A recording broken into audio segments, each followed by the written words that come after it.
उद्योग करेल आणि श्रीमंत होईल, मग त्याचं आरक्षण गेला कारण तो श्रीमंत झाला. किंवा उलट, आज श्रीमंत आहे म्हणून त्याला आरक्षण नाही, दुर्दैवाने उद्या तो गरीब झाला मग आरक्षण नाही. हे आरक्षण जे आहे हे तुमच्याकडे किती श्रीमंती आहे कमी जास्त याच्यावर नाही. आरक्षण जे आहे सामाजिक दृष्टीने तुम्ही किती मागास आहात त्याच्यावर ते आरक्षण आहे. आणि ते सांगतात की आम्हाला मिळालं नाही. हा जो MPSCच्या परीक्षेमध्ये सुद्धा आज आपण पाहतो आहोत, ज्या जागा भरलेल्या आहेत मराठा समाजाच्या 33.5% A ग्रेड मध्ये आहेत, B, C, D ग्रेड मध्ये सुद्धा 37% केवळ मराठा समाजाच्या आहेत.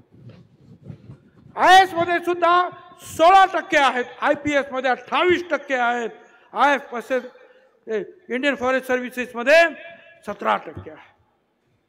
अख्ख्या या मंत्रालयामध्ये 54% मराठा समाज भरलेला आहे. आणि आज आमच्याकडे मात्र उत्तर येत आहे OBC समाजाला फक्त 9.5% अजून जागा भरलेल्या आहेत आतापर्यंत. 27% आरक्षण सुद्धा भरलेलं नाही. ज्या लगबगीनं ज्या घाई गर्दीनं मराठा समाजासाठी काम करत आहात त्याच घाई गर्दीनं त्याच प्रेमानं हे आरक्षण आमचं आहे तेवढं भरण्याचं सुद्धा काम सुरू करा. आमचं आरक्षण भरा. 9.5% जे आहेत ते 27% पूर्ण भरा. हा आकडा जो आहे आमचा नाही, या सरकार दरबारचेच आकडे आहेत. मराठा आरक्षणासाठी तुम्हाला जे काय करायचं करा, पण इकडे हे कोण करणार? हे तुमचं काम नाही, शासनाचं काम नाही. लोक बोलता हो भुजबळ साहेब मग तुम्ही मंत्रिमंडळात आहात काय? होय, मी मंत्रिमंडळात आहे आणि मंत्रिमंडळात मध्ये सुद्धा मुख्यमंत्री उपमुख्यमंत्र्यांसमोर जे काय बोलायचं ते बोलतोच आहे आणि ह्या मीडियाद्वारे सुद्धा तिकडे ते जात आहे. कोण मंत्रिपदाचं राजे? अरे मंत्रीपद वगैरे मी त्याची पर्वा करत नाही, तुमच्या आमदारकीची सुद्धा पर्वा करत नाही. आणि तुम्ही सांगता त्याप्रमाणे हेही तुम्हाला सांगतो, भुजबळ आता कुठलं मंत्रिपद पण नको आहे आणि मुख्यमंत्रीपद सुद्धा नको आहे, पण एक या गोरगरिबांची काळजी घेणारं सरकार या महाराष्ट्रामध्ये आलं पाहिजे. याच्यासाठी मात्र आम्ही सगळे आकाश पाताळ एक. केवळ एका समाजासाठी सरकार काम करणार नाही, तर ह्या गोरगरिबांसाठी सगळ्यांसाठी समान न्याय देण्याचं काम तुम्हाला आम्हाला करावं लागेल. आमची मुलं सुद्धा हुशार आहेत ना. अरे ओपन मध्ये 54.5% कट ऑफ झालेला आहे, शेड्यूल कास्ट मध्ये सुद्धा 54.5% आहे आणि OBC सुद्धा 54.5%लाच कट ऑफ आहे. आमची मुलं हुशार आहे, आमची आहे लायकी आहे. आमची MPCC मध्ये सुद्धा आज 106ला ओपन मध्ये कट ऑफ, तो OBC मध्ये 106.5 हा कट ऑफ पॉइंट आहे. VJNT मध्ये सुद्धा 106.5 आहे. आमची पोरं हुशार आहेत, नाही असे नाही. परंतु जे आहे तुम्ही आमच्यावर अन्याय करू नका. खोट्या रीतीने जे आहे कुणबी जे खरे आहेत आमचं काही म्हणणं नाही, परंतु आजकाल जे आहे खोट्या रीतीनं जे आहे कुणबी सर्टिफिकेट देण्याचं काम सुरू आहे. माझ्या हातामध्ये काही ठिकाणचे रेकॉर्ड आहे सर्रास, त्याच्यात माळी तोपण कुणबी, जैन तोपण कुणबी, लिंगायत कुणबी, मराठा कुणबी, सगळे कुणबी त्याच्यावर शिक्के आहेत सरकारचे. कोणी येऊन पाहू शकतं, कधी पाहू शकतं. हे काय चाललंय? ऑफिसमध्ये बसून कुणबी लिहायचं आणि सर्टिफिकेट वाटायचं, हे काय चाललंय? हे थांबलं पाहिजे. आमदार आता विधानसभा झाली, एखादा आमदार असेल, आमदार कुठेंचं मला नाव घ्यावं लागेल, BJPचे आमदार, पण ते म्हणाले की तुम्ही हे सगळे जे काही बोलता आहात, आमदार भुजबळांवर टीका करता, OBCवर टीका करता, मराठा समाजाला आरक्षण मिळालं पाहिजे, केवळ मतांसाठी हे तुम्ही करू नका. मतांकडे पाहून ही भाषणं करू नका. त्यांचं म्हणणं बरोबर आहे, कारण मतं आमच्याकडे सुद्धा आहेत. आणि एक लक्षात ठेवा, आता हे 54% त्यांच्याबरोबर VJNT तर आहेच, पण त्याचबरोबर दलित, आदिवासी आणि इतर सर्व समाजाचे लोक सुद्धा आता या ओबीसी समाजांबरोबर आहे, हे लक्षात ठेवा. पण मला तिथे सांगायला लागले, अहो भुजबळ, तुम्ही शांतता भंग करता आहात. तुम्ही ओबीसी आणि मराठ्यांमध्ये लढाया लावता. मी लावला. सुरुवातीचे 2 महिने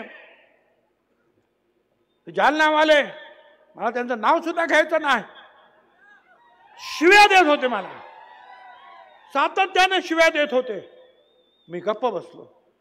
पण ज्या वेळेला अख्खं बीड पेटवलं, ठरवून लोकांची घरं पेटवण्यात आली, पेट्रोल बॉम्ब टाकण्यात आले, धडाधड गाड्यांचे स्फोट झाले, हॉटेला जाळण्यात आली, आतमध्ये बायका पोरं होती, आमदारांची बायका पोरं आतमध्ये होती. कशी वाचली देवाला. या क्षीरसागरचं घर, जयदत्त क्षीरसागर माजी मंत्री आणि आता आमदार संदीप क्षीरसागर, आतमध्ये पोस्ट ग्रॅज्युएट असलेली डॉक्टर, त्यांची सून जयदत्तची पुतण्या करणार का. त्यांची आई काकू कित्येक वर्ष ज्या खासदार होत्या, सगळे एकत्र राहतात. ज्वाळा भडकल्या, धूर आतमध्ये यायला लागला, लहान पोरं कासावीस झाली. वाचवायचं कसं. पाठीमागे भिंत जी आहे, घराच्या भिंत, ती सुद्धा 20-20 फूट उंच.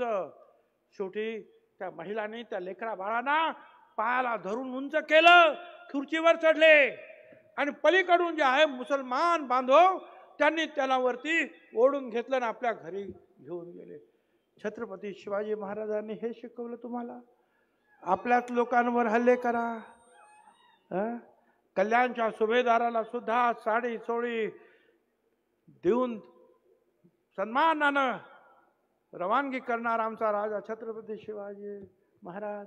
आणि तुम्ही बायका पोरांची सुद्धा काळजी तुम्हाला नाही. आपल्याच महाराष्ट्रातील. काय त्यांचा गुन्हा. त्यांचा गुन्हा काय. तेली समाजाचे आहे म्हणून, माळी समाजाचे आहे म्हणून.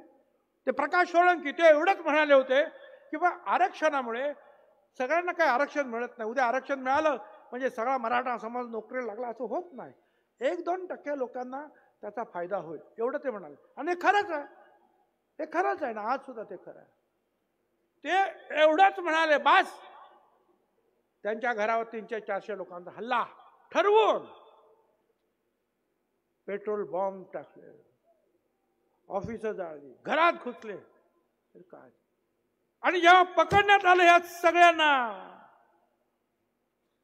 त्यावेळेला मग हे म्हणाले सोडा. पण मगाशी मी सांगत होतो, ते जे आमदार जे मला सांगत होते की तुम्ही 2 समाजामध्ये तेढ निर्माण करता आहात, त्यांना मला सांगायचं आहे, ठीक आहे, मी थांबायला तयार आहे. पण या सगळ्या आमदारांना, काही त्याच्यामध्ये माझे मुख्यमंत्री सुद्धा, त्यांना मला सांगायचं की जा पलीकडे जा. त्यांना सांगा ओबीसी आरक्षणातून वाटा मागणं चूक आहे, कायद्याच्या विरुद्ध आहे. सांगा त्यांना. जाळपोळ करणं चूक आहे सांगा. जिवंत काडतुसं बाळगणाऱ्या पिस्तौल धाऱ्यांना संबंध ठेवणं चूक आहे सांगा त्यांना. पोलिसांना 80 पोलीस जखमी झाले, त्याच्यामध्ये महिला पोलिसांसहित दगड मारण्यात आलं. असं करणं चूक आहे. गुन्हे मागे घेण्यासाठी दबाव टाकणं चूक आहे. गावबंदी करणं चूक आहे. एका समाजाच्या मागणीसाठी शहर बंद करून टाकणं चूक आहे. सांगा त्यांना की अमुक तारखेलाच आरक्षण मिळालं पाहिजे, अशी बालिश मागणी करू नका. शासनाला धमकी देणं चूक आहे सांगा त्यांना. आणि सरसकट कुणबीची मागणी करून आरक्षण मिळवण्याची प्रक्रियेला फाटा मारून ओबीसीच्या ताटातलं आरक्षण मागणं बेकायदेशीर आहे सांगा त्यांना. जाऊन मी थांबायला तयार आहे त्यांना सांगा अगोदर. त्यांना सांगण्याची ताकद नाही. त्यांच्याकडे मतं आहेत म्हणून. मतं आमच्याकडे नाहीत. समजे जे जे आमच्या विरोधात गेले त्यांची नावं लक्षात आहे. निवडणुका येतील, त्यांनी केलेले पाप त्यांच्यात पदरात टाकल्याशिवाय आम्ही राहणार नाही, लक्षात ठेवा.